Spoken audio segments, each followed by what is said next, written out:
Olá, olá! Sejam todos muito bem-vindos, é um prazer ter vocês aqui. Eu sou o professor Jean Torres, do componente de língua portuguesa, e a gente tem uma aula hoje bastante interessante, falando um pouquinho sobre gramática, tentando compreender um pouquinho sobre orações. Então, bora dar uma olhadinha no nosso objeto de conhecimento, no nosso detalhamento. Então, temos aí a aula 38, objeto de conhecimento, aposto e vocativo, e detalhamento, aposto e vocativo. São um pouquinho complementares, parecem, e a gente tem que ter bastante cuidado quando a gente for diferenciar. A gente vai entender essas diferenças, entender essas características na nossa aula. Vamos a ela. Se nós vamos falar sobre aposto e vocativo, antes a gente tem que relembrar algumas coisas que provavelmente vocês já sabem. Afinal de contas, o aposto e o vocativo eles fazem parte do estudo sintático ou a sintaxe, que é o estudo da oração. Tentar entender um pouquinho como certas classes de palavras possuem funções diversas em uma oração. Mas para a gente entender tudo isso, tem que lembrar o que é uma oração. Quando eu penso na palavra, no termo oração, eu preciso pensar em verbo, perfeito? Então, toda vez que nós mencionarmos oração, você precisa pensar na classe de palavra que são os verbos. Ações ou que referem a qualidades, podem ser verbos de ligação, verbos transitivos, intransitivos, inúmeros verbos. A ideia do verbo ela é central para o estudo da oração, porque sem ele a oração não existe. A gente tem frases que podem ser frases nominais e, portanto, frases que não utilizam os verbos. Quando a gente pensa na sintaxe, a ideia desse verbo central é ter uma ideia de como se estrutura uma oração. E a gente já sabe que orações possuem termos diversos, entre eles os termos essenciais, como sujeito e predicado, em que o meu sujeito é aquele que vai realizar aquela ação, ou uma definição mais precisa, aquele a quem o meu predicado se refere. A gente sabe também que uma oração não necessariamente vai ter sujeito, como em frases, como em orações, que utilizam verbos da natureza, por exemplo. De fenômenos da natureza, como choveu hoje. Quem choveu, a gente não sabe, não existe um sujeito. Mas ainda assim, ele nos termos essenciais da oração, porque numa estrutura mais clássica, a gente tem aí sujeito e predicado. Além disso, a gente tem complementos nominais lá nos termos integrantes, objetos direto, indireto, tudo isso ajudando a gente a pensar um pouquinho sobre como uma oração vai se estruturar. E aí a gente tem esses elementos como sujeitos e predicados. E dentro do sujeito, núcleo, a gente tem aqueles termos que são satélites a esse núcleo. Ou quando eu penso no predicado, eu também tenho termos que vão se desdobrando até que cada uma daquelas palavras possua uma função. E é importante a gente entender, e eu vou lembrar vocês sempre disso, de que classes de palavras se referem a uma coisa. É o estudo da morfologia. Enquanto a função de uma palavra em determinada oração faz parte do estudo da sintaxe. Função e uma classe a que palavras se referem. Então, por exemplo, um sujeito pode ser um núcleo, na verdade um substantivo, ele pode ser o núcleo de um sujeito, mas são coisas diferentes. Assim como um mesmo substantivo pode estar num complemento nominal, num complemento verbal. Tudo isso são coisas diferentes. São quando vai afunilando e a gente vai pensando esses elementos em funções. E a gente vai falar um pouquinho sobre dois termos que fazem parte dos termos acessórios da oração. E pelos termos acessórios você já consegue compreender um pouquinho de como eles funcionam. Acessórios porque, teoricamente, eles não fariam muita diferença para aquela oração. Significa que retirando aqueles termos você ainda tem alguma compreensão daquilo que está sendo dito. Mas é importante sempre lembrar que quando um falante, quando alguém utiliza determinado termo, óbvio que aquilo é importante para a compreensão, para aquilo que quer ser transmitido. Estamos falando sobre um outro nível de compreensão, tentar entender, saber o que está sendo dito ali, ainda que essas informações sejam retiradas. Então, termos acessórios são esses termos como adjuntos adnominais, adverbiais, ou, como a gente vai ver aqui, os apostos e os vocativos, que fazem parte desses termos acessórios e também possuem funções no contexto da oração. E a gente vai tentar entender um pouquinho sobre cada um desses termos.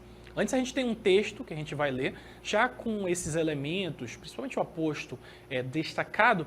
Então acompanhem comigo aí o nosso texto, que desde lá do título já anuncia sobre o que vai tratar. Vida e obra de Ziraldo, o pai do menino maluquinho. Quando a gente for ver a definição de aposto, a gente vai ver que ele geralmente está entre vírgulas e tenta explicar, demonstrar alguma coisa em relação a uma palavra que foi anunciada anteriormente. Então, desde o meu título, eu já tenho que pensar. Vida e obra de Ziraldo. E quem é Ziraldo? Se eu só colocasse isso, talvez alguns de vocês não fizessem a associação direta. Primeiro que nós temos uma imagem aqui do Ziraldo. Se você nunca viu o Ziraldo, é esse senhor muito simpático, que morreu, na verdade, recentemente. E, como diz aqui o meu aposto, ele é o pai do menino maluquinho, que significa que ele criou uma das figuras mais emblemáticas do cartoon brasileiro, né? Que é um menino maluquinho, já virou filme, animação, mas nasceu ali principalmente nas charges que o Ziraldo produzia. Então, a gente tem esse texto, a gente tem aqui a informação adicional para explicar quem é esse elemento que foi referido, no caso, o Ziraldo. O Ziraldo é quem? O pai do menino maluquinho. Mas eu conseguiria compreender, se eu tirasse o pai do menino maluquinho, vida e obra de Ziraldo. Significa que o meu texto vai falar sobre a vida e a obra de uma pessoa chamada Ziraldo. Se eu tiver o conhecimento prévio, eu vou saber que ele é o pai do menino maluquinho. Se eu não tiver, ainda assim eu sei que vai tratar sobre a vida e obra de uma pessoa chamada Ziraldo. E o texto já vem trazendo justamente essas informações pessoais, né? Ziraldo Alves Pinto nasceu em 24 de outubro de 1932 em Caratinga, cidade de Minas Gerais, onde passou a infância. Mais velho de uma família com 7 irmãos, foi batizado a partir da combinação do nome da mãe, Zizinha, com o nome do pai, Geraldo. Então, Zizinha com Geraldo deu aí Ziraldo. Então, o texto já vem trazendo essas informações pessoais, como o local de nascimento, a cidade de Caratinga, e o dia do nascimento, dia 24 de outubro de 32, e essa curiosidade, né, de que o nome Ziraldo vem a partir da junção de Zizinha com Geraldo, além de esse outro elemento, né, de que ele é o mais velho de uma família com 7 irmãos. Sendo o mais velho, né, é até compreensível que seja a fusão desses nomes, como se os pais quisessem fazer isso desde lá do primeiro filho, perfeito? Continuando o nosso texto, leitor assíduo desde a infância, nós temos aí esse elemento da assiduidade do Ziraldo, né, de que ele já lia desde muito pequeno, o que vai influenciar, obviamente, no seu pensamento crítico. Teve seu primeiro desenho publicado quando tinha apenas 6 anos de idade, basicamente um prodígio. Então ele já desenhava ali quando ele era pequeno, com 6 anos de idade já teve publicado em 1939 no jornal A Folha de Minas. Então ele teve aí essa publicação quando ele tinha 6 anos de idade, bastante novo, né? Então já desenhava, já devia gostar, e ali diz que em 57 formou-se em Direito na Faculdade de Direito de Minas Gerais, em Belo Horizonte. Então, outros elementos, falando primeiro, que ele era um menino prodígio, basicamente, que já desenhava desde muito cedo, e que ele se formou em Direito numa faculdade de Direito de Minas Gerais, lá em Belo Horizonte, no ano de 1957. Então, o texto vai também fazendo essa cronologia, né? Primeira publicação quando tinha 6 anos, em 39, e em 57 ele se forma em Direito. Continuando o nosso texto, no mesmo ano entrou para o time das revistas A Cigarra e depois O Cruzeiro. Então ele já começou a se vincular nas revistas. Antigamente elas tinham uma força muito maior do que hoje. Hoje as redes sociais, a internet, ela possibilita que um chargista, por exemplo, tenha destaque, como é o caso lá da Laerte. Mas antigamente, principalmente as revistas faziam essas publicações ganharem notoriedade. Então ele já desenhava, então fazia algum texto, alguma coluna. Nas revistas A Cigarra e O Cruzeiro. Continuando a nossa cronologia, que diz que em 58 ele se casou com a Vilma Gontijo, sua namorada havia 7 anos. Uma pessoa que ele já namorava há muito tempo, lá em 58 eles casaram. E ele teve aí 3 filhos, Daniela, Fabrícia e Antônio. Então a gente vê aí mesclando um pouquinho sobre a vida profissional, né, sobre como ele trabalhou nas revistas A Cigarra e o Cruzeiro, misturando um pouquinho com elementos da vida pessoal, como o casamento e os filhos que teve com a esposa. Então Ziraldo começou a ganhar fama nacional com os trabalhos na revista O Cruzeiro e Jornal do Brasil. Então aqui um outro elemento, né? Ela vai acrescentando que, por mais que ele trabalhasse nas outras revistas, ele só foi ganhando notoriedade depois de um tempo no Cruzeiro e lá no Jornal do Brasil, em que ele começa a se tornar famoso. Então ele lançou em 1960, continuando a nossa cronologia, a revista em quadrinhos Turma do Pererê. Utilizava aí a figura do Saci, principalmente, e outros seres, principalmente do folclore brasileiro, e utilizando também grupos étnicos, como o indígena. A primeira história em quadrinhos a cores produzida no Brasil. Isso aqui é bastante interessante, porque antes nós tínhamos ali o preto e branco, mas a Turma do Pererê ganhou esse destaque, porque foi a primeira revista a cores produzida no Brasil. Também a Turma do Pererê teve adaptação para televisão, como série, teve inúmeros quadrinhos, bastante interessante. A obra também foi o primeiro gibi brasileiro feito por um só autor, isso que é bastante interessante. Se ele trabalhou na Turma do Pererê, né, se ele criou, era ele que trabalhava aí com... era a única pessoa que trabalhava na obra. A história foi cancelada após o início da ditadura militar e retornou nos anos 70. Ela não retorna com a mesma força que tinha, mas fez muito sucesso antes da ditadura. Depois ela foi cancelada. E isso talvez tenha um pouquinho a ver com a história da luta que o próprio Ziraldo teve contra a ditadura quando ele fundou o Pasquim. Criou ainda o Menino Maluquinho, e aqui talvez a nossa obra mais conhecida dele, o Menino com a Panela na Cabeça. Lá de 1980, o clássico Flix, 69, centenas de outras histórias e personagens que povoam o imaginário infantil há gerações. O Menino Maluquinho também ganhou aí adaptações cinematográficas, séries. É talvez um dos personagens mais conhecidos no Brasil, né? Olha aí, o Menino Maluquinho, seu maior sucesso, já vendeu mais de 4,1 milhões de exemplares. Então a gente tem aí referência ao sucesso que ele teve com um dos personagens mais famosos que ele emplacou, que foi o Menino Maluquinho. E faz até hoje. Com mais de 200 livros publicados, Ziraldo é autor de livros como Uma Professora Muito Maluquinha, Menina Nina, O Bichinho da Maçã e O Planeta Lilás. Todos são best-sellers. Ele acabou ganhando também notoriedade por conta dessa aproximação com literatura infantil, né? Utilizando principalmente a imagem do Menino Maluquinho. O cartunista foi homenageado em 2018 na CCXP, evento de cultura pop que acontece em São Paulo. É bastante interessante que se a gente viu lá no título, e a gente vai voltar a isso depois, a gente viu lá no título que tinha a figura de Ziraldo e uma explicação ali sobre quem ele era. E aqui, para quem não sabe quem é a CCXP, também há essa explicação. Evento de cultura pop que acontece em São Paulo. Mais uma vez, aí uma característica do nosso aposto que é fazer essa explicação sobre um termo anterior ou que ainda vai ser citado.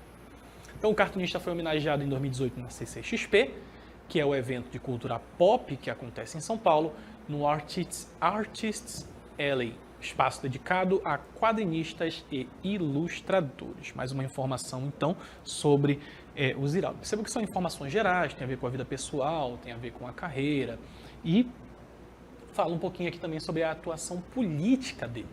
Durante o regime militar, Ziraldo foi um dos fundadores do O Pasquim, que fazia oposição ao regime. Então ele tinha provavelmente um jornal, né? Ele fundou o Pasquim e ele atuava contra a ditadura militar.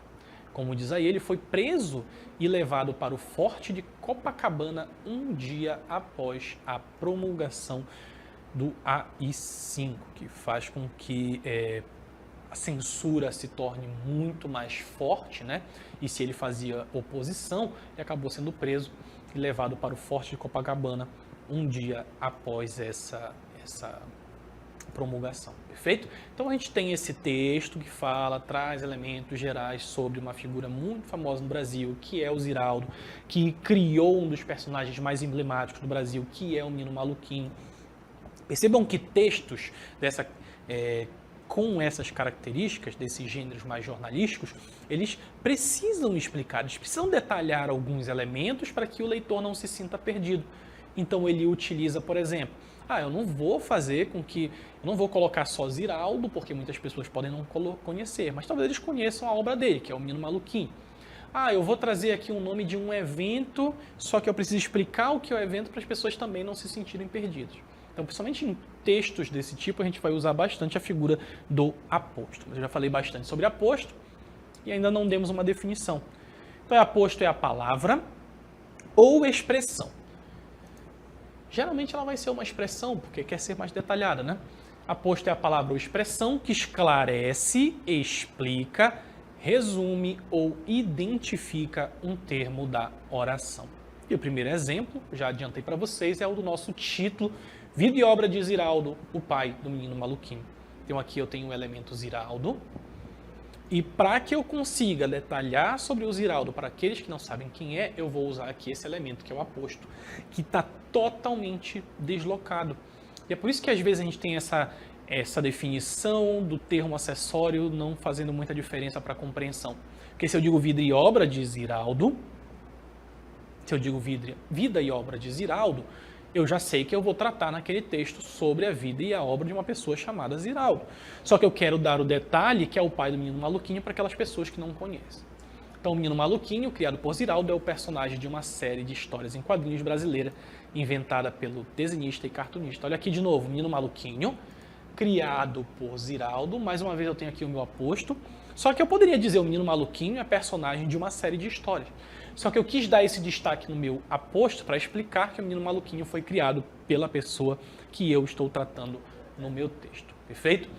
Então o apóstolo vai ter essa função. É geralmente muito simples de você identificar o apóstolo, porque geralmente ele está entre vírgulas. Nem sempre ele vai estar, mas a ideia aqui é que geralmente ele esteja. Então o apóstolo aparece geralmente entre vírgulas, como eu falei, mas às vezes não utiliza vírgulas e ao mesmo tempo individualiza o ser.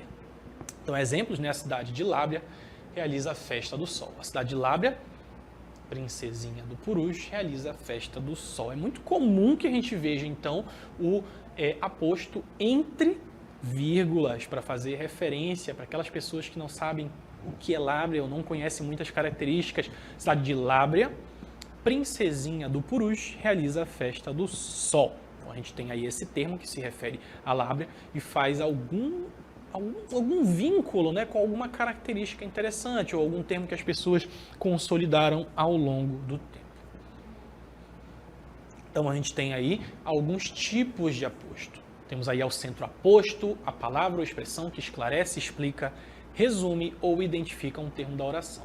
Mas também podemos dar algumas subcategorias ao apóstolo, dependendo de qual é a função que ele está exercendo.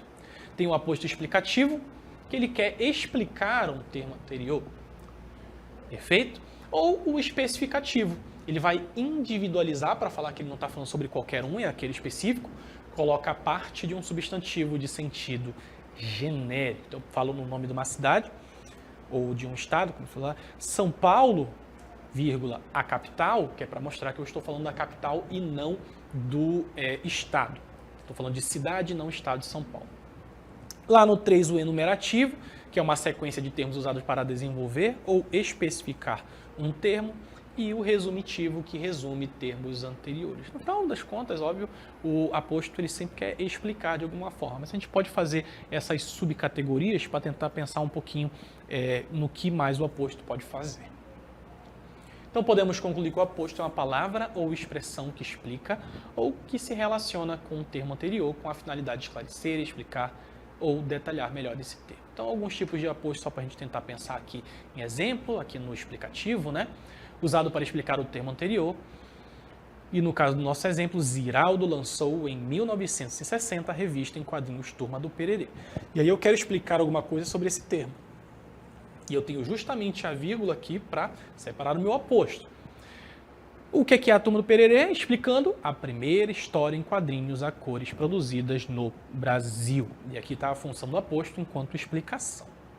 Lá no especificativo, individualiza coloca à parte um substantivo de sentido genérico. Então, olha só, Ziraldo Alves Pinto nasceu em 24 de outubro de 1932 em Caratinga. Mas é qualquer Caratinga? Não. Aqui eu estou especificando que é a cidade de Minas Gerais. Pode ser que em outros estados brasileiros tenha outras cidades com o nome de Caratinga. Mas aqui é a cidade de Minas Gerais. Também temos o enumerativo, sequência de termos usada para desenvolver ou especificar um termo anterior. Geralmente ele vai justamente enumerar, né? Ou especificar a partir de um numeral. Em 58, Ziraldo casou-se com Vilma Gontijo. Sua namorada havia 7 anos. Tiveram 3 filhos. Olha só como eu estou usando aqui os meus 2 pontos também para separar o meu aposto. Só que eu estou enumerando quem são os 3 filhos. Daniela, Fabrícia e Antônio. Nesse caso, óbvio, como eu falei para você, o aposto ele explica, ele está explicando quem estão os 3 filhos, mas de uma forma enumerativa, em que eu trago ali, destrinchando quem são esses 3 filhos a qual me referi. E o resumitivo, né? Resume termos anteriores, com mais de 200 livros publicados. Ziraldo é o autor de livros como Uma Professora Muito Maluquinha, Menina Nina, O Bichinho da Maçã e O Planeta Lilás. E aqui eu estou resumindo o que são esses termos, olha só. Professora Muito Maluquinha, Menina Nina, Bichinho da Maçã e O Planeta Lilás, e fazendo um resumo de que todos eles são best-sellers. O que é um best-seller, professor? São livros que são muito vendidos, que tiveram muita venda, se tornaram muito sucesso. Perfeito? Então, bora dar uma análise aqui, vamos observar, analise o trecho que desempenha a função sintática de aposto. O cartunista foi homenageado em 2018 na CCXP. Adiantei lá para vocês, né? Observei aqui que explicou o que é a CCXP, né? Ou especificou também. Evento de cultura pop que acontece em São Paulo. Então, aqui eu tenho esse termo que faz referência a um termo anterior. Está explicando, né? Fazendo com que o aposto se caracterize dessa forma. Menino Maluquinho, seu maior sucesso, já vendeu mais de 4,1 milhões de exemplares. Olha aqui as vírgulas de novo, isolando um termo que está explicando. O Menino Maluquinho. O que é o Menino Maluquinho? Seu maior sucesso. E Ziraldo foi o criador do Sol, que é a marca do partido. Fazendo referência aqui ao Sol. Perfeito? Vários elementos, então, que estão sendo usados no formato de aposto. Antes da gente falar um pouquinho sobre o vocativo, bora observar essas orações. Ziraldo, estes estudantes querem conhecer você. É um prazer contar minha história, estudante. Opa, peraí, eu tenho algum elemento que está sendo dividido também por vírgula. Mas ele está explicando alguma coisa?